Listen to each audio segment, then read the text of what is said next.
Hello, my fellow readers. It is I, Dark Symphony 777, within the fan fiction reading. As always, a link to the story will be in the description below. Please like the video, subscribe to the channel, click on that bell for notifications, and leave a comment in the comment section below on your thoughts of the story and any future fan fictions you want me to read or review. So the story is called Fight Me. It's by Sorrow X Darkness. It's a One Punch Man fan fiction. Basically, I wanted to do a One Punch Man fan fiction for a while because I like the show. And recently, about a week ago at this point, someone actually, you know who you are, you know it, decided to leave a comment saying, hey, have you reviewed any anime fics? Gee, it's not like, I don't know. I don't know. I mean, I probably did one or two. Not like I did a whole bunch. Like, what? Like, this is like backstage sort of thing. I did 194. I'm pretty sure like a third of these are anime. Let's actually take a look. Let's see. Oh yeah, anime. Let's see.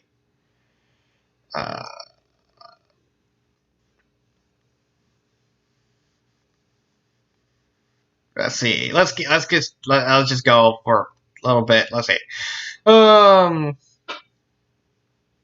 Let's see. Castlevania, Kingdom Hearts, Kingdom Possible, anime, anime, anime,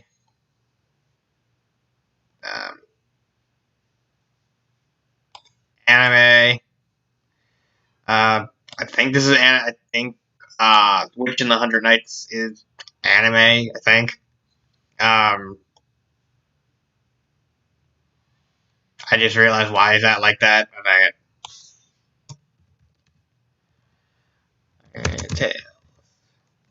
No idea what else. Anime. Say, anime.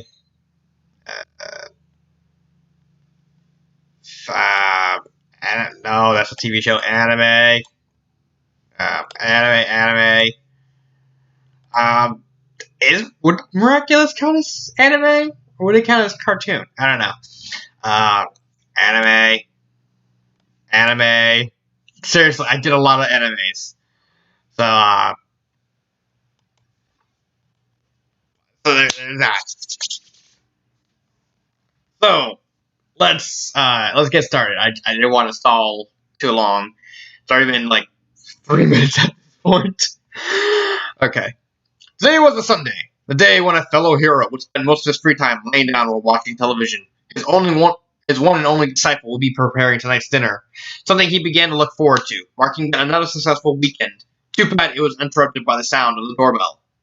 What could that be? Thought Saitama. He wasn't expecting any guests or friends coming over. He was still caught up in that new RPG that came out this past Friday.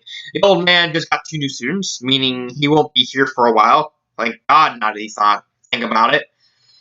There's one guy he hasn't seen for a while. What's his name? Something Sonic? Maybe not. He's not Blue or Hedgehog. Ah! Probably afraid to get punched in the junk again. Well, anywho, that guy hasn't shown his face for some time now. Perhaps a rematch was in order. Doorbell rang for a second time. Shall I get that, master? Saitama quickly lifted himself up. He was caught up with who it was, that he forgot that they were still waiting outside. No, I got it. Keep working on tonight's dinner. Yes, master, he shouted enthusiastically. Saitama led outside. Geno's, while indeed a good and loyal student, was too into him.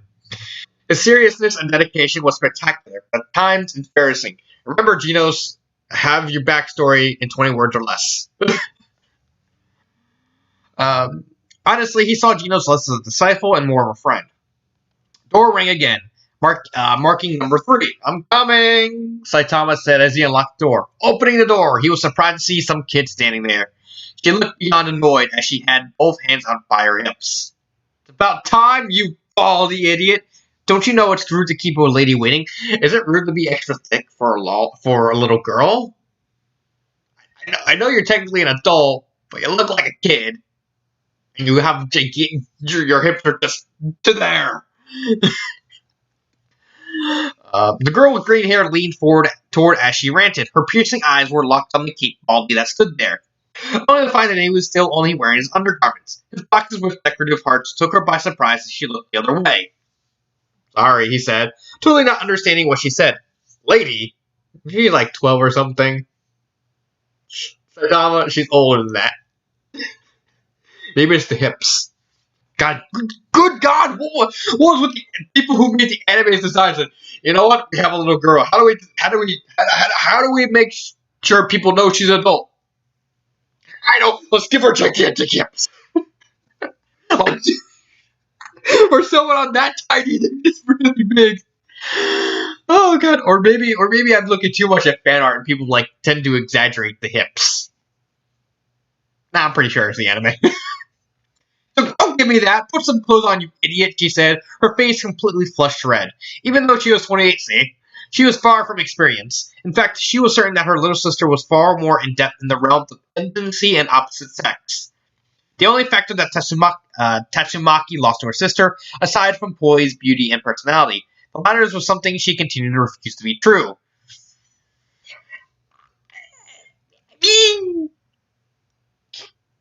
Kabuki has those big honking heaps of personality. Oh, right, he said as he walked casually into his room. While he was getting ready himself, the girl closed the door with her psychic power. Curious, she scanned the area. Everything she found was below middle class. A class she found tremendously shitty. To see someone living below that was indescribable. He still had a clunker TV, and it was barely the size of her head.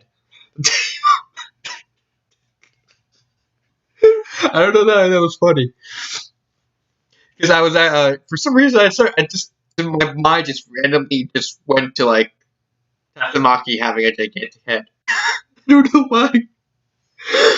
I'm sorry, that was just unexpectedly funny. The table was enough for 4 guests sitting on the floor. It took 3 steps to arrive at the kitchen. The bathroom was to the right, and there was only one other room. His room. To her, it was worse than living in the wild. With her power, she can construct better living arrangements from the rubble of City Z. Can he be living like this, she said, taking her shoes off and walking toward the living room. Click. The TV changed channel. She stepped on the remote. Hey, I was watching that, Saitama said, walking back while in the midst of putting on a shirt. You shouldn't leave the remote on the floor then, she retorted, lifting the remote with her hand and flipping back to a show. It was a horror show that had children as tools to kill, all with possessed by an unknown force. Was Saitama watching Children of the Corn? When she flipped to the show, they just stabbed one of the characters in the back.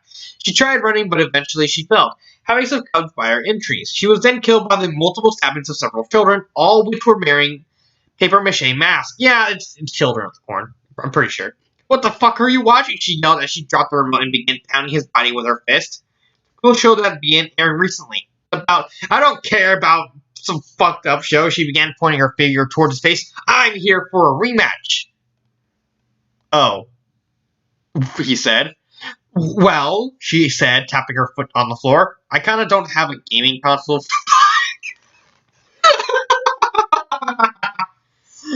King usually brings his own to my place, he said. He honestly thinks I'm talking about some game.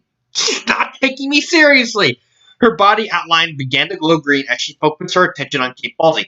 I'm not talking about some game. I want an actual rematch for the battle we had last week, she insisted as she lifted herself up. Looking down, she began to life everything light, not life, within his living room. And I'm not taking no for an answer. No. Okay. He was not really scared, but rather amused. It was until he saw what her power was lifting up in the air. Wait a minute, not the TV. It's the only one I got. He said as the television was dangerously floating up and down. All right, I'll fight with you. Just put the TV down gently. She smiled, feeling a blissful taste of victory. Good. She put everything back to normal, including the television back on the small stand. Genos, I'm stepping out for a bit. All right, Master, I should have dinner ready upon your arrival, his student said while Tatsumaki put on her shoes.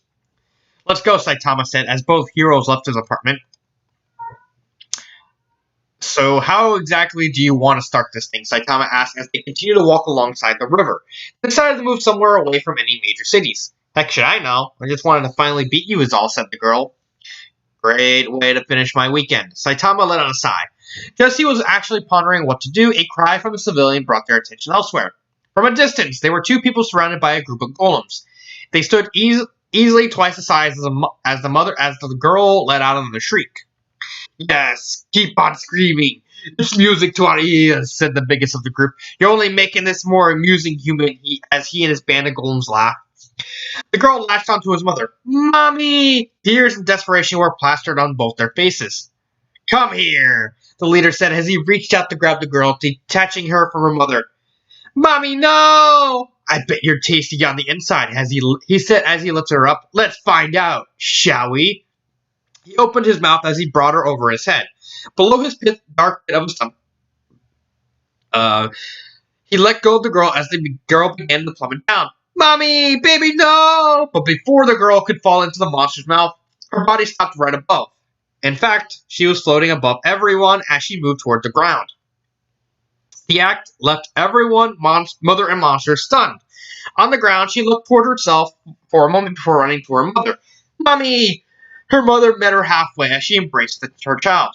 The leader let out a groan before his body began to crumble. What just happened? Said one of the remaining few.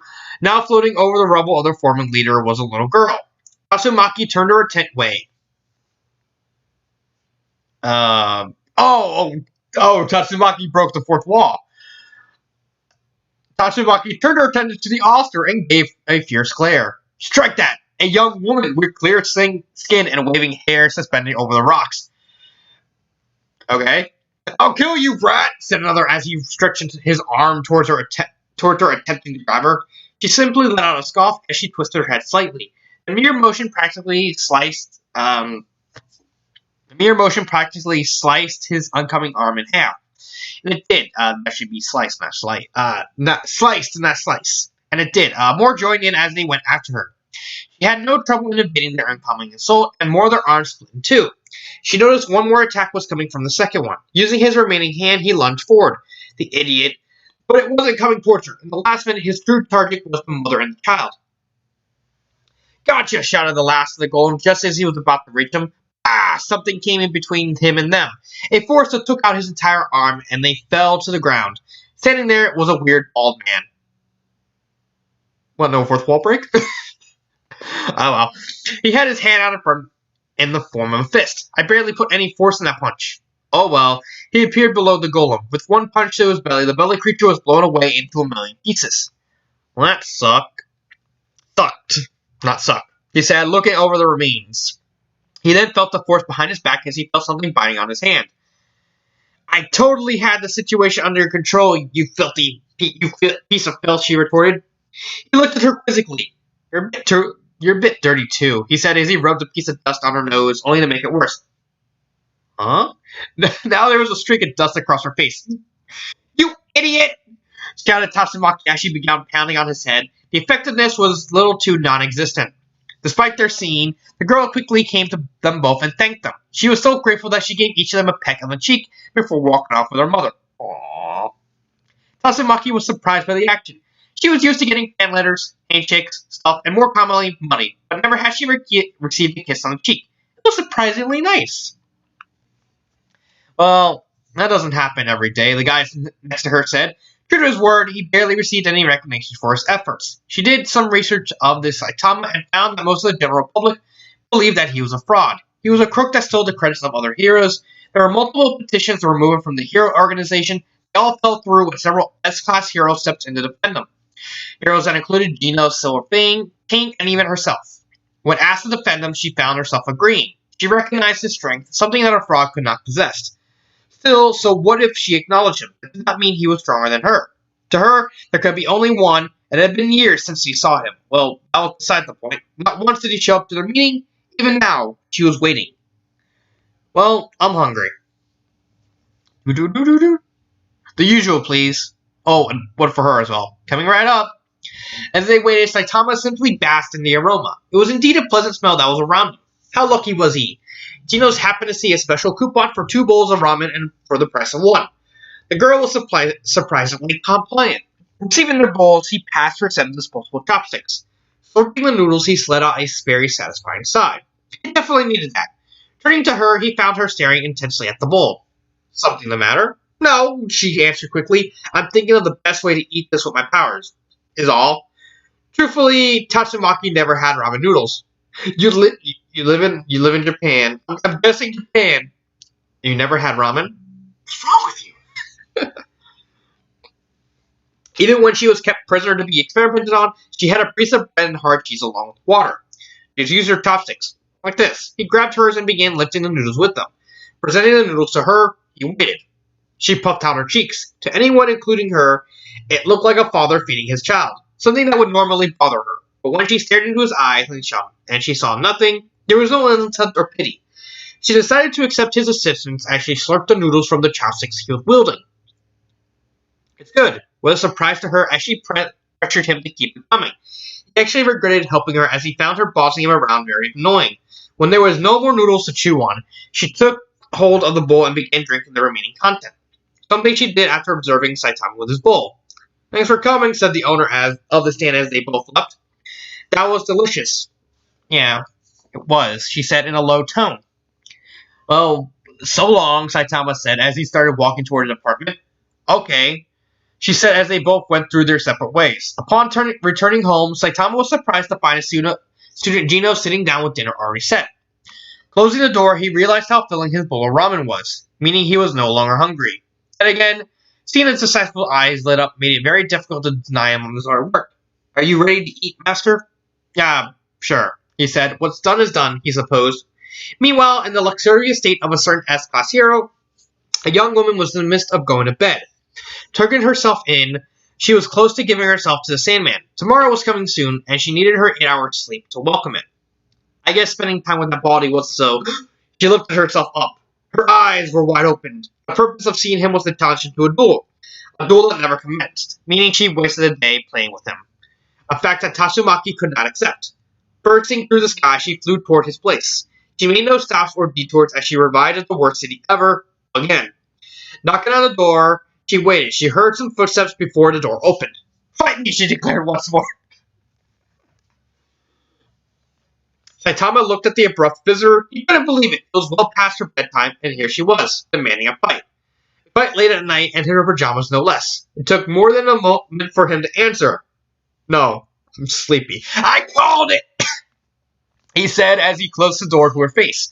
Come back in the morning, he said. He made his way back to his small mattress. Fight me, she meant. Again, she wasn't going to give up. I said, fight me! The walls did nothing to prevent her voice from passing through. He could hear her almost clearly as she continued. Fight me! You're in her pajamas, for God's sake. Go to sleep, he shouted. He could hear her ruffling by his door. She probably noticed that what meant what he said was true. You pervert! I'm gonna come back, and you better be prepared. I mean it! She stormed off, embarrassed as she went out in her kid pajamas. The only size pajamas she could find. I guess she finally left. Nice, he said as he dropped his head on the pillow. Maybe next time I'll invite her to play with King and I on video games.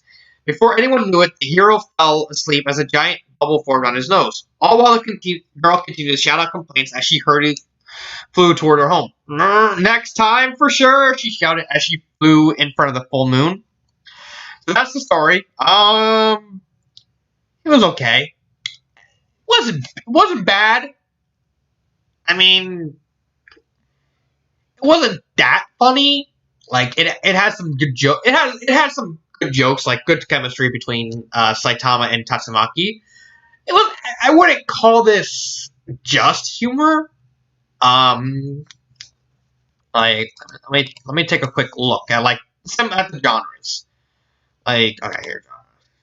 Let's see.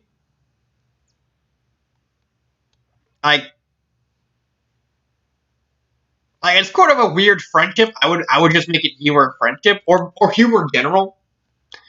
But overall, I don't think it's bad. I don't think it's bad.